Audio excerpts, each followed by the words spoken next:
On today's show, we head to Kingston South East in South Australia, where the Yamaha Australian Off-Road Championship presented by MX Store arrives into town for rounds 9 and 10 of 2022. Then we head across the border to Victoria and to Winton Motor Raceway, where the Hi-Tech Oils Australian Super Truck Nationals wraps up an action-packed year with the third and final round of the season. And later in the show, we delve into the world of FIA-sanctioned motor racing and catch up with what's happening with the latest episode of FIA Pure Motorsport. This is Speedweek.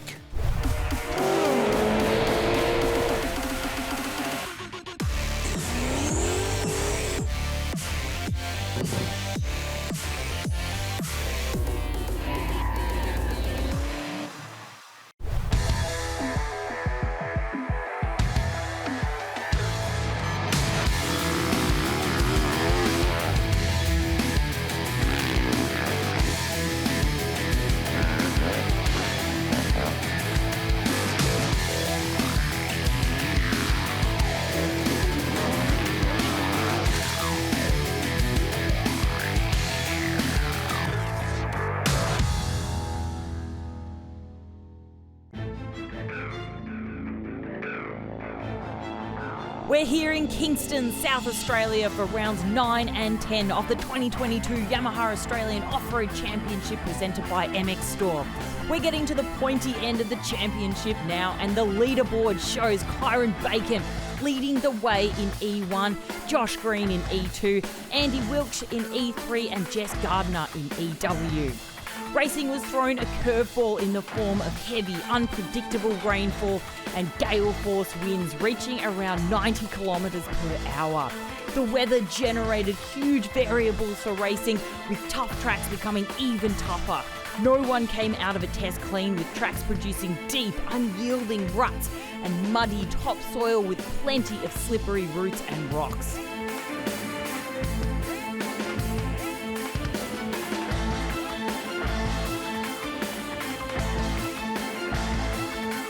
It was the Yamaha-boarded Tasmanian Kyron Bacon who came out on top once again in E1. With a total time of 1:03.07, Bacon continues to protect his first place position in this class. I was pretty stoked with my results today. Wasn't really sure where I was going to be at, and this sand stuff's not in my kind of favour, I guess. So I'm happy with my result, and hopefully we can keep the ball rolling tomorrow and try to stay off the ground and keep consistent. So it was scary fast at some points of the track, but I enjoyed having fun out there and just getting the bike screaming and just railing a few berms. There's nothing better than railing a few berms and hitting a set of whoops. So that was awesome, and I'm looking forward to getting out there tomorrow.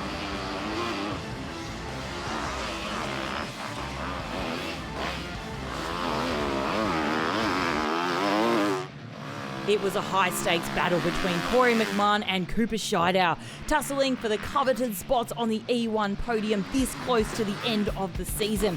KTM Australia's Cooper Scheider would earn himself second place on the podium, whilst Gas's Corey Mcmahon fought fiercely all day to secure third place. Really enjoyed it. This is definitely my home track pretty much, coming to South Australia, but the rain, we've been pretty lucky running up the front. We missed a lot of it, but it was definitely interesting. You definitely have to think a little bit more, just trying to see and what's coming up around the corner.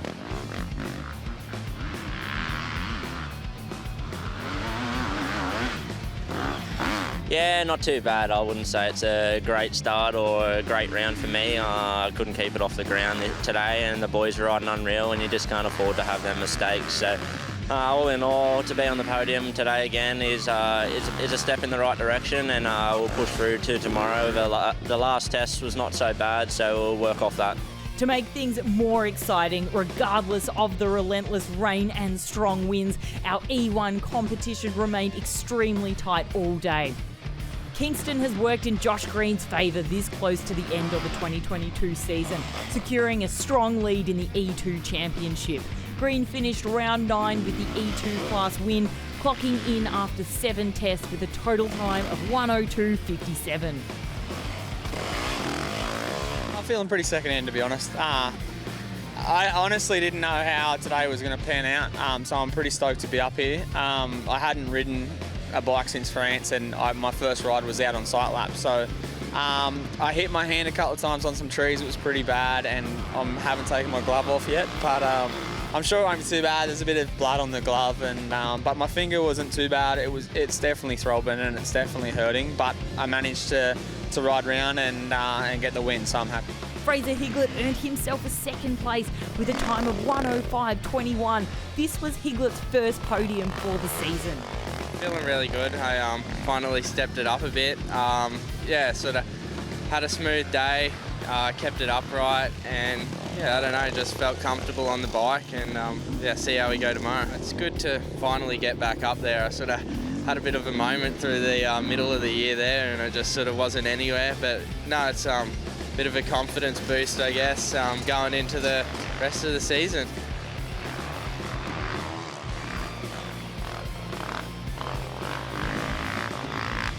Reigning South Australian champion Riley Graham seemed comfortable with the troublesome weather and was only a mere 5 seconds behind with a total time of 1:05.26.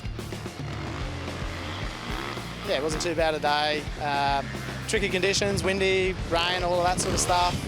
But yeah, got through the day fine. In the E3 class, Husqvarna's Wilkes has continued his fantastic form into Kingston, South Australia, finishing round 9 with the class win. Crossing the finish line with a total time of 1:01.33, Wilkes set a scorching pace early, earning him the fastest overall time for the day. Today was a good day. Started off strong, and similar to Mackay, just had to try and manage the day and try not to think about it too much, which is a good challenge to face. But overall it was a good day. Felt comfortable. The bike was really, really good out there. The guys at Choice Suspension got us sorted, in the lead up and then showed today. So yeah, my Husky 501 was perfect. It helped in the trees. I thought, a big bike, we'll struggle in the trees, but yeah, it worked really well, and I was happy to sort of keep it out front all day. So. Behind Wilkes in second place was Modal Pirelli Sherco's Jonty Reinders with a total time of 1:03.32. My day started off pretty well, which was good, and then we sort of had about 3 tests in the middle of the day where we were sort of struggling with a bit of bike setup, and I just wasn't comfortable at all. And going into the last 2 tests, we made a bit of a bike change, and it really paid off, and we're second outright the last 2 tests. So it's a good thing to finish on today on to coming in tomorrow. So we're looking forward to getting out there tomorrow now. New to Enduro and filling in for KTM Stefan Gronquist for the weekend, Jai Dixon utilised his motocross skill set to his advantage, claiming third with a total time of 1:04.45. Although well versed in high-speed sprints, Dixon continues to demonstrate his flexibility across different disciplines. It was a pretty tricky day for me, still learning this Enduro stuff, so learning on the fly but having fun. Over in the EW class, Jess Gardner couldn't have celebrated her 99th AORC podium better than with her first place podium win for round 9. Clocking in at 1:13.56, the Yamaha boarded rider seemed right at home in Kingston's increasingly greasy test track. Yeah, it was definitely a crazy day. The weather's definitely put on a show for us. It's raining one minute, we're going out with a rain jacket, and then it's hot the next, and it's definitely been a wild day. The track's really good. Obviously there's a few logs out there like Tay said, so that's my specialty. I made it over all the logs pretty well today, and had a lot of good battles, not only with the girls but with the guys as well. So the track got really rough at the end of the day, so it was good to stay consistent and keep it upright.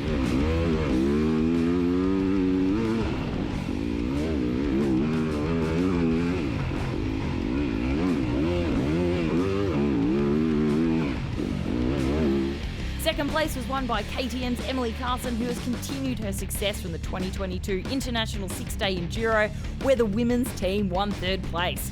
With a total time of 1:16.12, Carson comfortably secured the silver for round 9. It's going better and better. Too many mistakes at the start. I guess I had mistakes at the end as well, but I felt better, and I reckon the track got better actually, so better lines, and yeah, I haven't really been on the bike since the 6th day, so it was a bit awkward at the start, but I felt better, so pretty happy with that at least. After her underdog win back in Mendoran for round 6, Taylor Thompson had a target on her back in EW for this weekend of racing.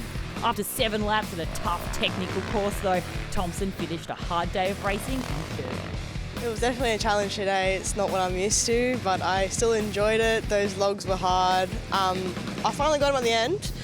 A few too many crashes over them, but yeah, I had a really fun day today. Confirmation of results for round 9 of the 2022 Yamaha Australian Off-Road Championship presented by MX Store. In E1, topping the leaderboard is Kyron Bacon from Shop Yamaha Off-Road Racing Team. Sitting first in the E2 class, Joshua Green from Shop Yamaha Off-Road Racing Team. In the E3 class, sitting in P1 is Andy Wilsh from the Simford Racing Husqvarna team. In the EW class, topping the leaderboard is Jess Gardner from the Yamaha JGR Ballards Off-Road team, followed by Emily Carlson. In P3 is Taylor Thompson, followed by Monique Simeone and Emma Haylock. That's a wrap on round 9 here in Kingston, South Australia, but don't go anywhere as we have round 10 coming up next.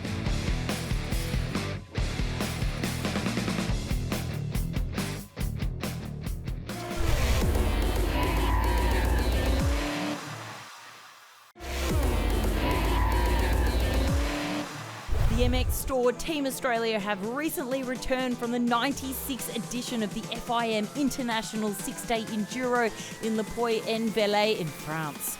The ISDE is known to be both physically and mentally draining, but our Aussie men and women have endured, securing third place in both the Junior World Trophy and the Women's World Trophy. The International 6-Day Enduro is definitely one of the most physically and mentally toughest races on the enduro calendar. So we all held our own all week, and yeah, it was a really great experience. Yeah, the first 2 days were a little bit challenging. You know, we were at the back, so we had to kind of fight our way through. We just kind of paced ourselves and just made sure we got through the event. It was definitely a hard event. If one bike's out, the whole team's out, so you'd never want to let the team down like that for something silly that you're doing. Because we were the last ones out there, the tracks were a lot rougher, so we had to really pick our lines a lot more and try to get out of the messy stuff and try to be smooth. Like, it was a tough event compared to other 6 days. It wasn't like it was anything impossible, anything like that. It was just the constant rocks and yeah, bouncing around on rocks all day, so it got a bit rough for your hands, and yeah, we got through it, so that's the main thing. The tracks over there are a lot different in Australia. Even their riding styles, it's a little bit different over here, and the people over there, it's just nuts. Riding in a team, it was different, but at the same time, it was still all riding by ourselves. So, like every test, every trail, like you're by yourself. So, you're definitely pushing yourself for your own personal achievement as well. And then as well as working with the boys, making sure everyone got through and working as a team for that team result in the end. With the 6 days, it's a little bit more special. We come together as a team, we walk all the tracks together. We're at the end of the test together. You know, in the controls, we're eating together, we're talking about the test, we're talking about lines, we're trying to help each other, we're motivating each other. So it really brings that team environment into the sport. To represent your country and the sport you love is one of the things that we all look forward to, and to get this opportunity to go over and race against the best of the world as a team and for your country, yeah, it was awesome. The opening ceremony, that's pretty cool when you get to go down the main street of Le Puy in France. Just the people and the atmosphere and just singing the Aussie Oi Oi song, just the people go nuts, and just a cool experience just to show you representing your country, and just everyone's just happy, so it was a pretty cool experience. It's just a whole experience for me, which is fun, seeing all your overseas friends, catching up with family, racing on completely different tracks against completely different riders what you used to. Yeah, I was definitely stoked to stand on the podium at all of our first ISDEs. And just seeing the whole crowd and having my brother and my dad there with me, it's been a long journey for us, and it's good to be able to accomplish something with the people that are closest to me right there by my side and see them in the crowd of so many people. It's the racing scene over there is so huge, and the spectators and all the above get so into it, and it's so cool to see that motorsport's so huge over there. You know, it's such an honour to stand up on the podium. You're fully dressed in Team Australia clothing and colours, and to see all the Aussie flags in the crowd, and just see everyone cheering for you and all the messages of support and comments from back home. Like, we see them all, and it is really nice to be on that step and I guess give back to the country that supports what we do. Welcome back to Kingston, South Australia, as we gear up for round 10 of the 2022 Yamaha Australian Off-Road Championship presented by MX Store. The weather has certainly dished up challenging conditions for our riders this weekend, and today would prove to be no different. It's a lot tighter today, so we've got a lot of sections in the tea tree area which you can't get out of the line, so you've got to ride like a really deep rut through all the trees. So that, for me anyway, today is going to be hard to keep your balance and not fall each side of the rut. And then we've got some sandy soil, some trees to duck under. There's a good variety, but for sure today I think it's going to be more of a challenge. There's more mistakes I guess you can make on this track. So yeah, hopefully we can keep it upright and minimise mistakes. So no, we look forward to another good challenge today and see what we can do.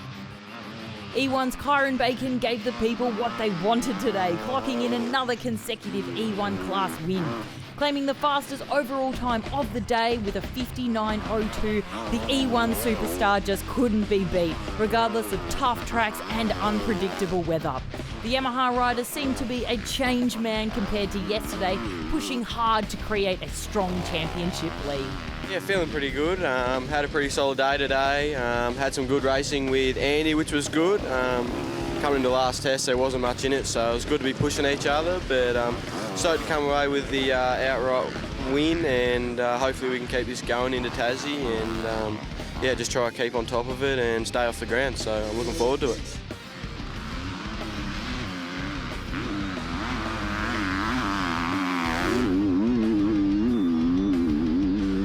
Gas's Corey McMahon remained cool, calm and collected all day, regardless of the WR450F test, which was hard on both mind and body. After 6 laps, McMahon claimed second place with a total time of 1 hour and 17 seconds. We turned it around from yesterday's mistakes and we had a lot cleaner day. I think we only had one crash today and we turned it around, which is the main thing. We'll keep on progressing and learn a lot about the track and my bike today that I didn't realise I had wrong before coming into this round. So no, it's good to come away with another podium, 2 podiums in a row. I think I've only been off the podium once this year, so it's good to keep it consistent like that and looking forward to Tassie now. Rounding out the E1 podium today was KTM Australia's Cooper Scheider, who had a fantastic weekend here in Kingston, South Australia.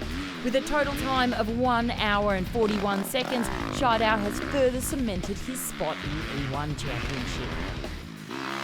Definitely a bit of a tough day today. Started off well, but just made a few mistakes toward the end, which cost me a bit.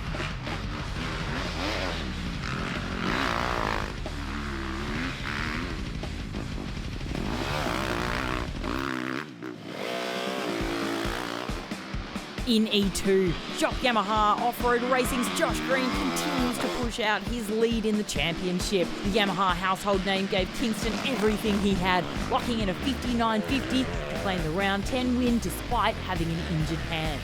Today's track was pretty brutal and I'm hanging on with 2 fingers on one side, and so my left arm's just jacked now from trying to hang on all weekend. And today's conditions were really tough. It was really slippery and we had like a slot car rut for like 10 minutes of the test. It was so gnarly and I ended up crashing a couple of times, just couldn't hang on, but I managed to get through the day and I got the E2 win, so I'm stoked.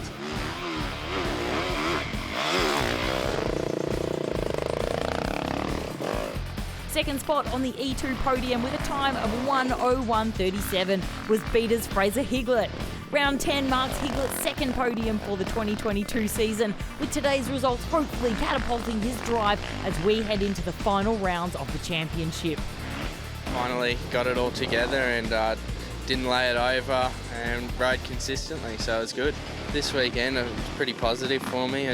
I didn't do anything amazing but didn't do anything stupid, so I think I'm sort of getting the hang of the new bike and everything, and it's sort of slowly but surely, and on we go.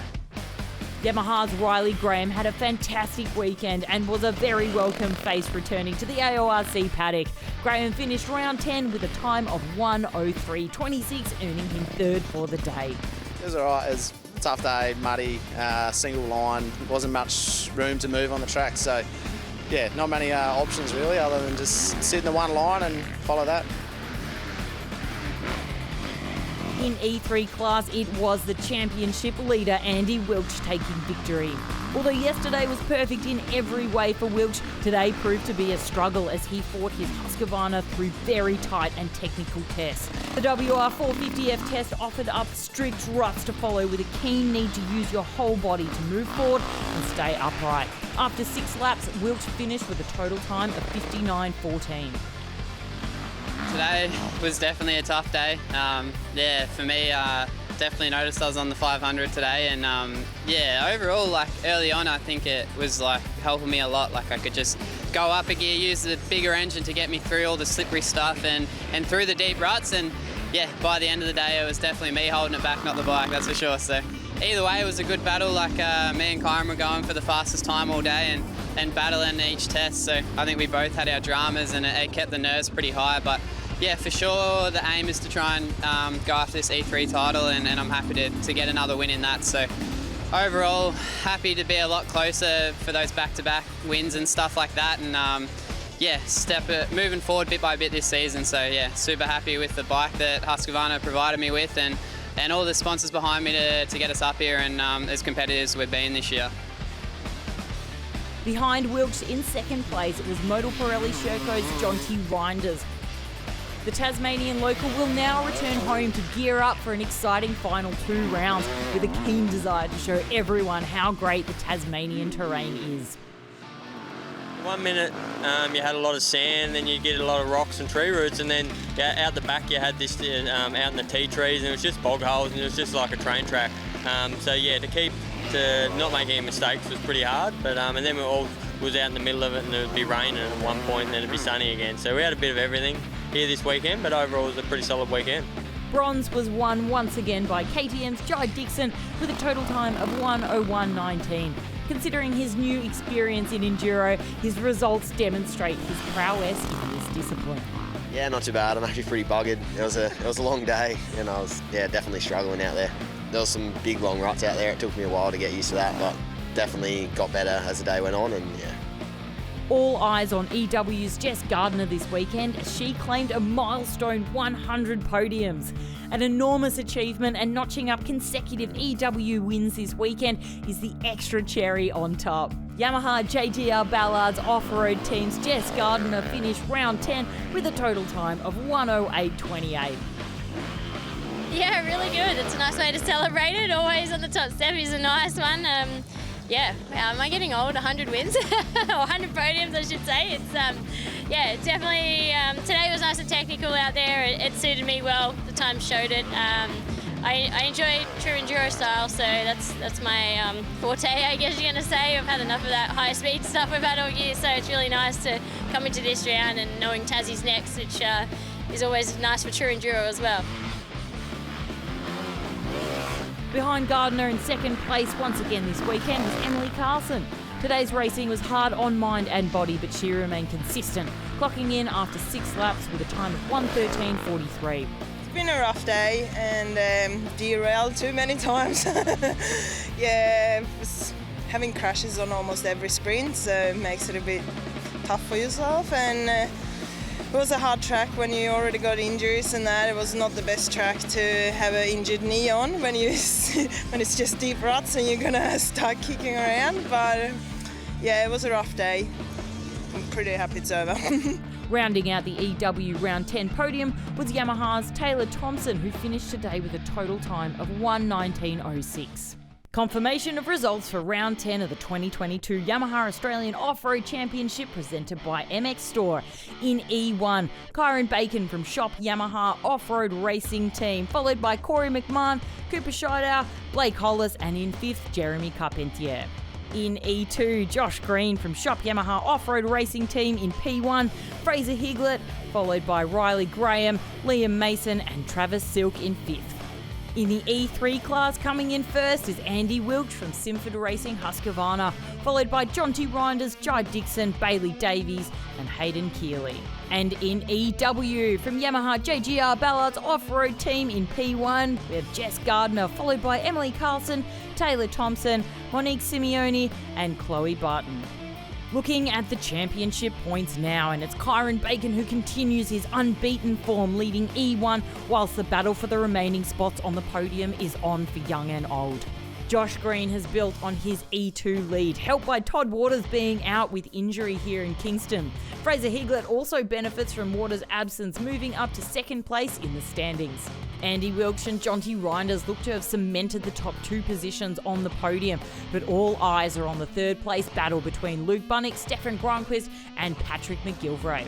In EW, Jess Gardner and Emily Carlson continue their battle for top step on the podium, whilst Taylor Thompson and Ebony Nielsen fight it out for third position. Next, we head to Wynyard, Tasmania for the series final from October 8th to 9th. For more information, head to aorc.org, check us out on socials and be sure to follow our official hashtag, Only One Road Off-Road.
This is the third and final round of the 2022 Hi-Tech Oils Australian Super Truck Nationals. It's Lockie Mansell and Gary O'Brien coming to you from a wet Winton Raceway as we get ready to decide who will take glory in the 2022 Australian Super Truck Championship. It certainly is wet and very cold here today as well, and as we head towards the final 3 races in the championship, here's our championship points at the moment. Steve Zammit 12 points up on Shannon Smith, Barry Butler in third, Frank Amoroso, we will go into what's happened to him, was in 4th position, Marcus Prilwich, Robert Byrne, Mitchell Prilwich, Mark Schultz, Mark Noonan and Anthony Tringali wrap out our top 10. It's going to be a hot contest between Stephen Zammit and Shannon Smith at the top of the points table. Shannon Smith trying to hold on to the number 1 plate that he claimed last time we had a full Super Truck Championship in 2019. Let's catch up with Shannon for his thoughts on defending the title. Round 3, it's the last one. We got cut short because of the track closure at Goulburn, so we'll hopefully come home with the trophy again this year. It's fairly wet yesterday, so today might be the same. We'll see how it goes. Stephen was 12 points ahead, and he came first in qualifying. We got 4th. We came 2nd in the first race, so it's going to be fairly tight to come home with it, but we'll give it our best crack.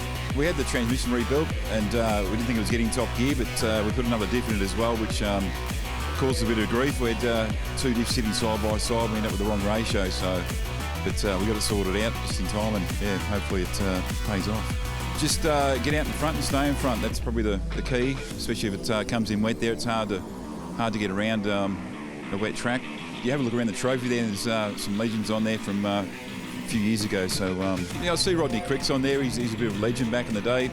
Inky Tulloch, a few of the good old hard drivers. They He did it tough in the early days, but it's good racing. I remember as a kid you watch it, always wanted to give it a crack, so here we are.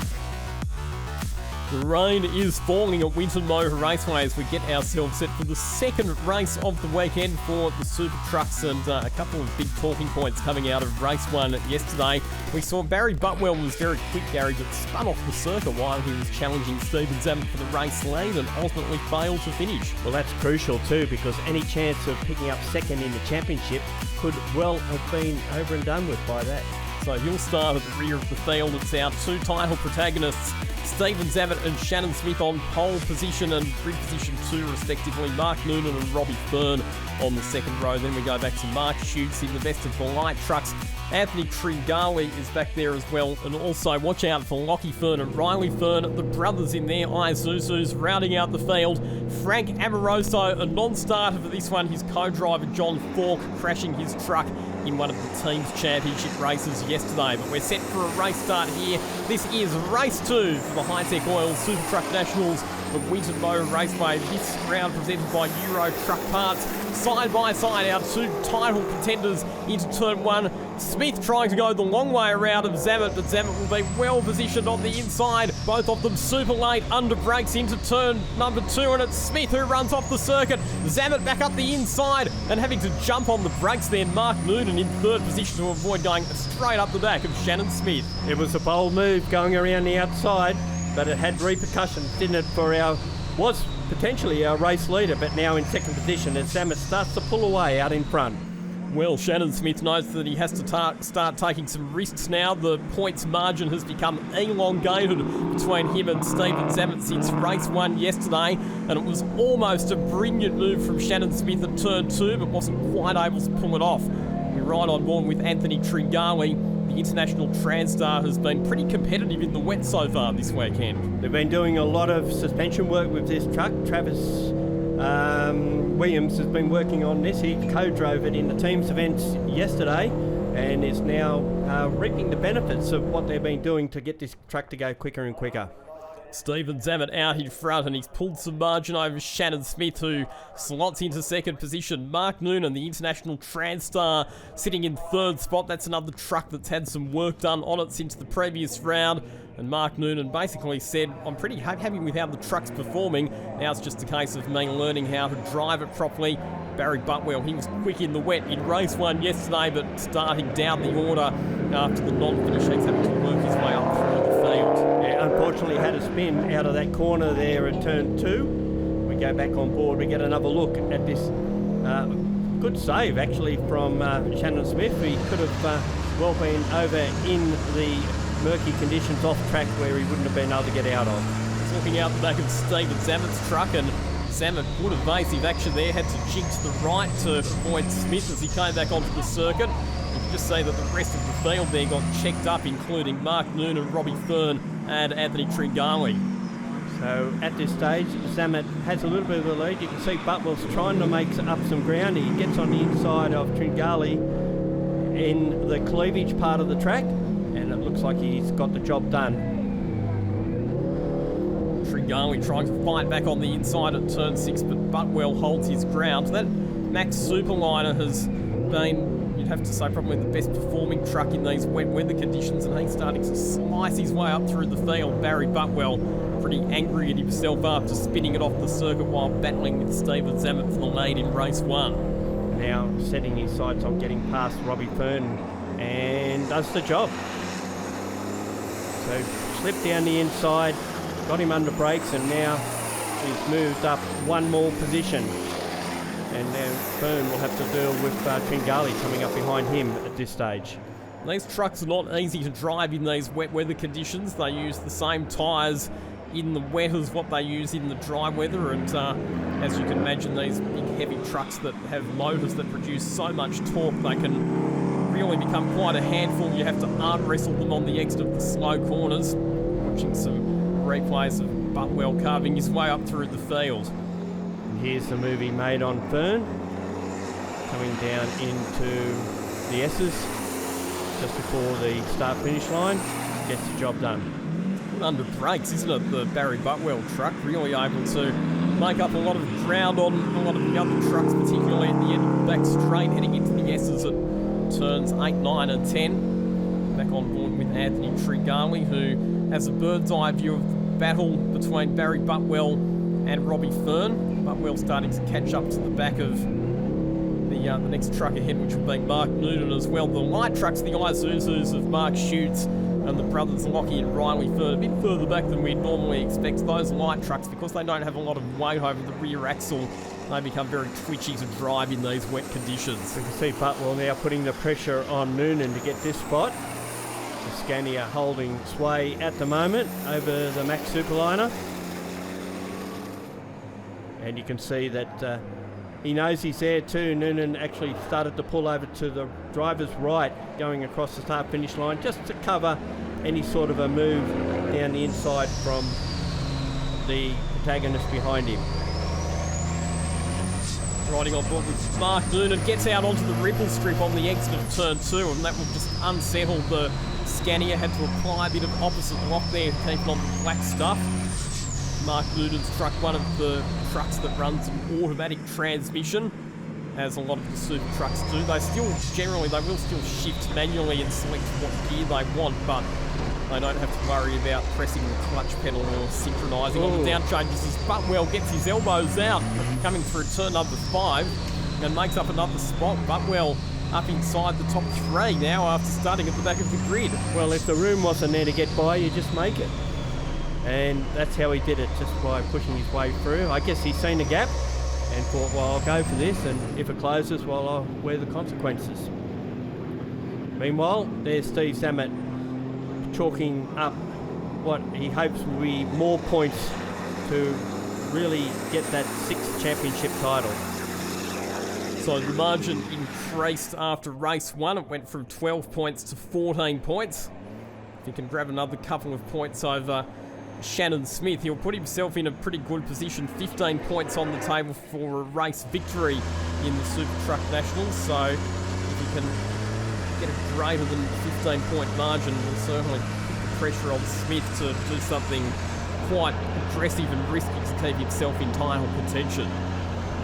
They're on their final, or not on their final lap, they've got one more after this, and that lead has gone out substantially, hasn't it? I guess from Smith's point of view, you just keep getting the points up even if you aren't getting the maximum ones, and just hope that things fall in your lap in the following races. He's running second at the moment, Shannon Smith, but Barry Butwell on an absolute charge. Started at the back of the grid, up to 3rd position and rapidly closing in on Shannon Smith. He's punched out the fastest lap of the race as well, Barry Butwell, as he continues to scythe his way up through the field. And we're just looking on from Noonan's truck, and Noonan's still getting quite sideways, so it's still very slippery out there. They have to feather the throttle somewhat, and as you said before, Lockie, the light trucks are really finding it difficult with no weight over the rear of their trucks, even with that little rear wing that they carry on them as well. Barry Butwell has caught Shannon Smith, so there'll be 1 lap to go here, and Smith has to do everything that he can to hold on to 2nd position. He cannot afford to be bleeding more points to Stephen Zammit. Zammit is chasing what would be a record equaling 6th Australian Super Truck title this weekend. If he can pull it off, we'll put him level with the late, great Rodney Crick in terms of number of truck championships that have been won. Certainly will, and he's only got about half a lap or so to do it in for Butwell to get into 2nd position. Meanwhile, Steve Zammit is just cruising towards the line now. Butwell, is he looking for a move there? Probably not the right place to do it, although Smith has run wide out of that corner and Butwell is through. Pretty much gifting Barry Butwell the position there. Shannon Smith just came in a bit too hot into turn 5. You could see the truck understeering as the front wheels were just scrabbling for grip on the low traction wet surface. Couldn't get the truck turned in to hit the apex, and in the end that's a fairly easy move up the inside for Barry Butwell, who is now 2nd after starting at the back of the field. And you can see that it did cost him time. Well, we've just seen Fern get past Noonan there on the last lap as well. I reckon Noonan got a bit of a slow exit coming onto the back straight, but chalking up another race victory extending his championship lead. Stephen Zavitt comes home for the race win, his second win of the weekend.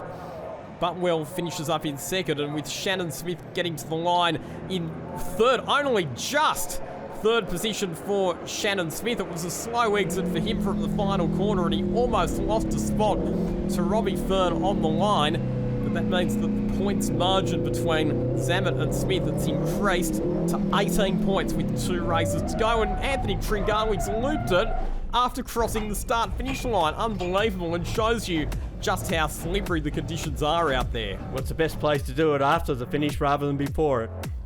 Confirmation of your results then. Zammit, your winner ahead of the hard-charging Barry Butwell. Shannon Smith just finishes ahead of Robbie Fern in position 3. Mark Noonan in position 5. Back to Anthony Tringawi. Mark Shoots best of the light trucks in 7th position. Back then to Lockie Fern. And Riley Fern failing to finish that one. Let's check out some highlights. Race 2, the Hi-Tech Oil Super Truck Nationals of Winton Motor Raceway. And it started with a spectacular move from Shannon Smith in the first couple of corners. Almost made what would have been a breathtaking overtaking move around the outside, but didn't quite get it pulled up in turn 2, Gary. No, it would have been a great move if it had kept it on track out of that corner. And as we can see from the rear end shot there, that there he is, slipping back a spot because of what happened at turn 2. We get another look at it as well. Here he goes. Oh, and Noonan had to really pull up quick smart to avoid any sort of damage. But we've seen a lot of passing after that, Lockie, and it was the Red Mac that was doing all of it. Barry Butwell very confident in the wet weather conditions and making up for the disappointing DNF that he had in race 1. He got up the inside of Anthony Tringawi, he got up the inside of Robbie Fern, and then he was chasing down at the top 3, pushed his way past on the inside of Mark Noonan up around the top end complex, and the final drive for victim Barry Butwell's overtaking prowess was Shannon Smith. But in the end it was Stephen Zammit who took victory, extended his points advantage to 18 with 2 races to go. Plenty to talk about after that race. Let's go and catch up with some of our drivers down in the paddock. It wasn't too bad. Me and Shannon went down the main straight, and he had the good line on the start, so that's the only downside of having pole position in the rain here. And he had a good jump, and we interlocked wheels a little bit, and he got himself settled and just run straight off on turn 2. I thought he was actually going to collide, take me out coming back on the circuit, but no, I got past him, and he was there for maybe 1.5, 2 laps, and I just put my head down, arse up, mate, and didn't look back, and there was a whole straight behind me. So yeah, no, pretty smooth running for me. Yeah, well, I just had to sit back and watch them until they'd settled down a little bit and spread out, because I knew we're faster than them in the wet, and I knew we could just get them one at a time rather than charging in there and copping carnage. And yeah, just one at a time, pick them off, and it was good. I look at our truck actually always has been pretty good in the wet. It's just the way that the truck is. It's probably a little bit set up a little bit softer, but yeah, it's always done well in the wet. If you drive it properly, you do good times. First turn, yeah, I tried to keep Stephen on his part of the track, and sort of paid off there in the second turn, but I couldn't keep the steer on the track. So yeah, just we're wet and we're sort of fighting for that position. It's always going to end up in a bit of carnage here somewhere, but yeah, it was pretty good in the end. Barry Butwell was the big mover in race 2, but you'll have to do it all again in race number 3 because it's a reverse grid race. We're going to flip the order, and we're going to have our fast drivers coming through from the rear of the field. Race number 3, the penultimate race for the 2022 Hi-Tech Oil Super Truck Nationals, is up next.